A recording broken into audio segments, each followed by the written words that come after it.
സ്വർഗനന്ദിനി സ്വപ്നവികാരിണി ഇഷ്ടദേവതേ സരസ്വതി ഇഷ്ടദേവതേ സരസ്വതി സ്വരമായി നാവിൽ നാദമായി തന്ത്രിയിൽ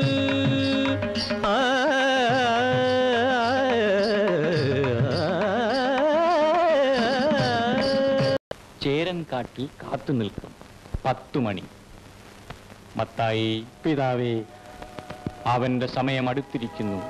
നീ എന്റെ പിന്നാലെ വന്നാലും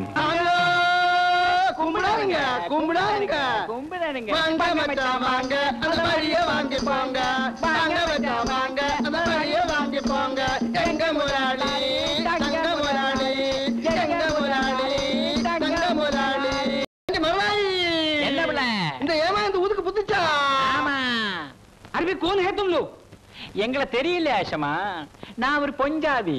நீ 5 பேருக்கு 5 ரூபாய் காசா சாமி? என் கண்ணு சாமி, என் ராജാ சாமி. സാർ ഉറങ്ങാൻ പോവുകയാണോ? അല്ല, നാമം ജപിക്കാൻ പോണു. തനിക്ക് എന്ത് വേണം? എനിക്ക് പേടിയാകുന്നു സാറേ. നമുക്ക് കുറച്ചേരം വർത്താനം പറഞ്ഞുകൊണ്ടിരിക്കാം സാർ. അതിനെ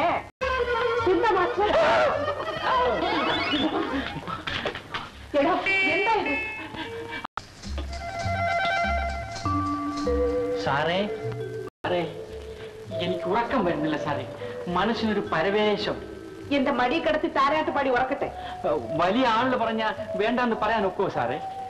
എനിക്ക് സാറേ, എനിക്കൊരാഗ്രഹം. എന്താണ്? ഞാൻ പറയട്ടെ സാറേ? പറയണം. പറഞ്ഞാൽ സാറ് എന്നെ തെറ്റിദ്ധരിക്കോ? ഇല്ല.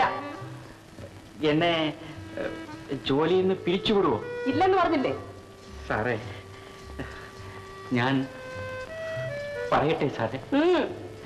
ഞാൻ ഉറങ്ങാതെ വെളുക്കുന്നവരെ ഇവിടെ ഇങ്ങനെ നിന്ന് സാറിനെ തന്നെ നോക്കിക്കൊണ്ട് നിൽക്കട്ടെ സാറേ? ഓഹോ,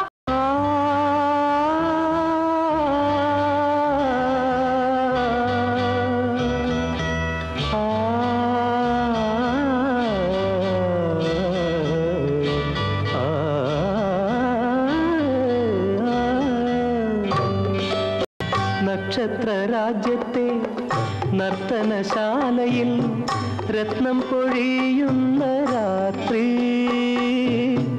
നക്ഷത്രമുത്തണിക്കിങ്ങിണി മേഘമിഥുനങ്ങൾ മുത്തം പകരുന്ന രാത്രി, തങ്ങളിൽ കെട്ടിപ്പുണരുന്ന രാത്രി. ജനം മൂത്ത് ഊരാൺമയുമായി. ആ പറഞ്ഞതിന്റെ അർത്ഥം എന്താണുള്ളത്? അയ്യോ, മാസ്റ്റർ ഏതാണ്ട് നേരം പോക്ക് പറഞ്ഞാണ്. അല്ല, കുറച്ച് കാര്യമായിട്ട് തന്നെയാ പറഞ്ഞത്. മണ്ണും ചാടിയിരുന്നവൻ പെണ്ണും കൊണ്ടുപോയി, താലിയും കൊണ്ടുവന്നവൻ വേലിയും ചാടിപ്പോയി. മര്യാദയ്ക്കൊന്നും സ്ഥാനമില്ല സാറേ. ഈ സ്നേഹവും പ്രേമമൊക്കെ തന്നെ മാത്രം തറവാട്ട് പോയത് നല്ലടോ. ഈ സാധുക്കൊക്കെ സ്നേഹിക്കാൻ അറിയാം, അവിടെ നല്ലപോലെ സ്നേഹിക്കാൻ. എനിക്ക് സമയം കിട്ടുമ്പോ തന്നെ ഞാൻ എടുത്തോളാം. സാറിന്റെ കണ്ടീഷൻ കണ്ടപ്പോഴേ ഞാൻ വിചാരിച്ചതാ സാറ് വെറും പാട്ട് മാഷല്ലെന്ന്. എന്റെ കണ്ടീഷൻ ഇപ്പൊ മനസ്സിലായല്ലോ. ഇനി രാവണന്റെ കണ്ടീഷൻ കൂടി പറഞ്ഞാൽ നിങ്ങൾക്ക് രക്ഷപ്പെടാം. അയ്യോ, ഞങ്ങൾ പട്ടാഭിഷേകം. അത് ന്യായം.